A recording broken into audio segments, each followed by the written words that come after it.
Hi, how's it going? Paul Catalina, 365 Sports here for Factor. They came to me a couple weeks ago, sent me these fantastic meals, fresh, never frozen meals. I absolutely loved every single thing they sent to me. If you are too busy to stick to a meal plan or it's getting crazy, it's football season around here, Factor is the way to go. Ready in 2 minutes out of the microwave. I got the Gourmet Plus option, which has stuff like this Chipotle rub pork chop, Indian butter chicken, this fantastic turkey chili with zucchini. So many great meals. You can refresh your healthy eating habits without missing a beat, and you can choose from 34 plus weekly flavor packed, dietitian approved meals ready to eat in 2 minutes. And right now, you can head to factor75.com and click the link below and use 365 Sports 50 to get 50% off your first Factor box. So once again, head to factor75.com, use promo code 365 Sports 50, 50% off your first Factor box. Factor.com, factor75.com, 365 Sports 50. Hey, Nicole Auerbach, theathletic.com senior college football or senior writer, but also now an insider for NBC Sports on her story and what is going on with the ACC and much more. Nicole, thanks for your time today with Craig and David and Paul. We appreciate your time. So how much of a timeline remains, in your opinion, when the ACC needs to, do it or get off the pot? Well, I've been wondering that for a few weeks, and they kind of just put it on ice for a little while and now picked it back up. So I don't know necessarily that there's a hard deadline here. I think a lot of folks involved would like a decision to be made either way pretty quickly and certainly not stretch into the season.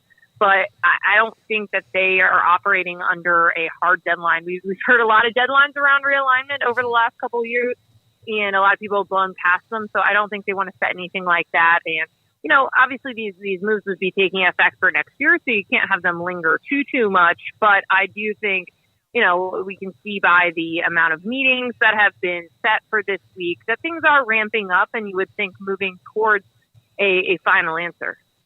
Nicole, does this do anything, though? Like if they flipped a school, if they flipped one of the four who's publicly against this, because there could be more that are privately maybe not so much in favor of it, but don't have to say anything because they know there's four that are out there. If they flip, say, NC State, is this going to do anything to help out the three that don't want it?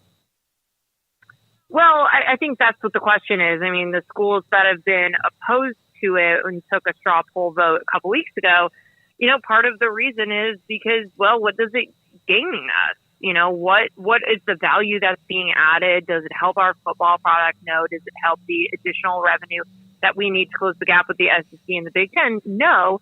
And so that's the part that's been addressed, right? If you look at the financial models that are being considered, you have SMU willing to not take media rights revenue for a period of time, and you have Stanford and Cal that would be coming in at a low but partial share. And so if you look at the money that is available, there is a pool of money that you could determine could go for performance-based results or directing it, however you want to describe it. And, it could be a sizable chunk. If you're talking about like a 30% share or something in that ballpark for Stanford and Cal, and again, 0% for SMU for 5 or 7 years, that's a sizable amount of money. And then if it's tied to, let's say, making a football championship game, winning the ACC, top 25 finishes, whatever that might be, that could certainly help the schools that have been opposed to this, i.e. Clemson and Florida State, who have been very vocal about wanting more revenue because they believe that they are carrying the league in terms of its football values. So I do think the idea would be that you're getting everybody on board and that you could eventually get them to change their tune or beliefs. I don't need to have it to be unanimous because, we all know what the numbers are and what they need to be. They need to be 12 out of 15. Notre Dame is a full member. But I think you would love, if you're Jim Phillips, to get to a point where everyone is pretty much on board with this because you've addressed some of the concerns about revenue by creating essentially a new pool of revenue that would be going towards the schools, theoretically, that are investing the most in football and succeeding the most in football. But it doesn't have to be unanimous. It doesn't have to get to that point. But I do think, you have the commissioner who has been making a very concerted effort to talk to everybody and to explain and get people understanding why they've been pursuing this and how it addresses certain other issues that others have. Nicole, how many raised eyebrows did you come across whenever talking about SMU and what they're willing to do, foregoing money for 7 years, millions upon millions of dollars? Granted, they're a school that can swing it, but, I mean, desperation, whatever you want to call it, they clearly see that there's a very small slice of light and a door for them to get in right now, and they're clearly going all in. Yeah, it's definitely an unusual arrangement and offer, and I think it does speak to the desperation that people have to figure out what their futures are in college sports. I mean, the fact that we're also talking about Stanford and Cal accepting, a low percentage partial share of the ACC when they're going to be the ones who are going to be traveling cross country all the time as well speaks to that, because as long as it's still more than they would be making in the American or the Mountain West, and it's still a Power 5 league, there's going to be reasons that you're going to want to take it and want to do something. And I think, we've seen a lot of moves in the last couple of years that really, were confusing to people and didn't make sense to other people, but speak to the concerns that everyone has about where this enterprise is going. And people want to be attached to power conferences. And SMU viewed this as an opportunity to get in the door. And they believe that long term, it's better to be in the ACC than not. And it's not dissimilar to when you have conversations about Florida State and we talk about, okay, well, how much it would cost to get out of the exit fee and how much it could cost to get out of the grant of rights. Well, you're still going to be weighing the pros and cons of something like that if you're Florida State against where you think you want to be 5-10 years from now. And if that cost is worth it, then you're going to consider it. And it's kind of the same thing with SMU. Yes, is this unusual? Certainly. But do they think that their future is better off 5-10 years from now by getting into the ACC in that door now? They would say yes. And so it's definitely odd. And I think it's definitely raised eyebrows across the industry because it sets a new bar of what people are willing to accept to switch conferences versus, again, we've had partial shares and different types of memberships, but essentially paying your own way in is a new one.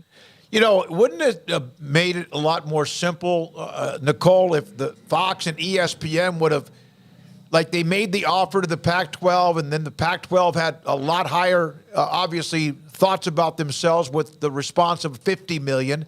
It would have saved a lot of weird drama, wouldn't it, if they would have just agreed, Pac-12, to the $30 million offer from TV networks?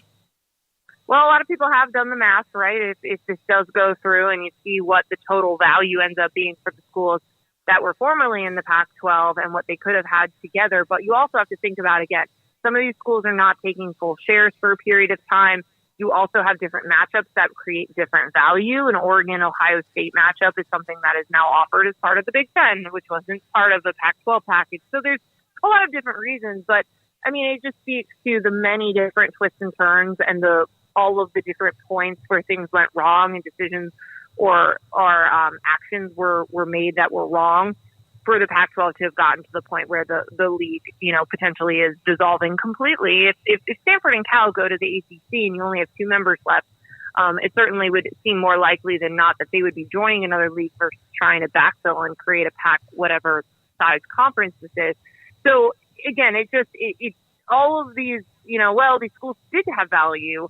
All of these points just speak to, again, all of the decisions that led us to this point where the Pac-12 went away. And it didn't have to be this way, but it did. And, there was value with the different schools in these leagues. But again, contractually and the way that the twists and turns work and the forks in the road are how you get to the point where, okay, they are willing to pay this or they're willing to pay that, but maybe they're not willing to pay it for the length of a contract. It is a little bit different. Of the 4 schools who are currently against it, who would you say would be the one that would flip?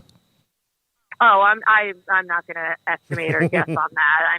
I tracking on decisions that are made and things that actually happen. The question is, do you think someone will flip? And I think that there's been a lot of optimism because of some of these smaller group presidential meetings and just conversations over the last couple of days that people do believe that this is closer than it's been before. And, that would obviously mean that people think that at least one school is going to change its mind. And you still need all of the other ones who were yeses before to say yes votes. But again, I do think, as part of the concerns were, well, where is this creating value? Where is this creating revenue? And you look at the financial models and you're presented with avenues for increasing your own revenue based on hitting certain performance-based metrics, well, then that does address that, and that could possibly change someone's vote. But again, until it happens, I'm not going to speculate on that. Yeah, and then when he mentioned that or asked that, and the way you responded, you've got to make sure you keep the 8 you have. Not only do you need somebody else to flip, but you have to keep the 8 they have. Is there any way any of those 8, at least Nicole, if they don't like the way the distribution model looks, that they want to make sure that they don't end up? The Big 12 used to have a couple of schools that ran the conference and at times hurt the conference. They don't want to have that happen, do they? Well, they actually need to have 12 yes votes. So it's 12 out of 15, including Notre Dame. And yes, you need to maintain that, which again is why I think, this was not officially taken off the table at any point here over the last couple of weeks. The way that was described to me was like it was put in the freezer and then it was, taken back out. But people were having conversations and trying to explain and explore options and ways that this could work. And Jim Phillips wants this to happen. And so he has been really methodical about the conversations and the things that he needed to do to get people on board.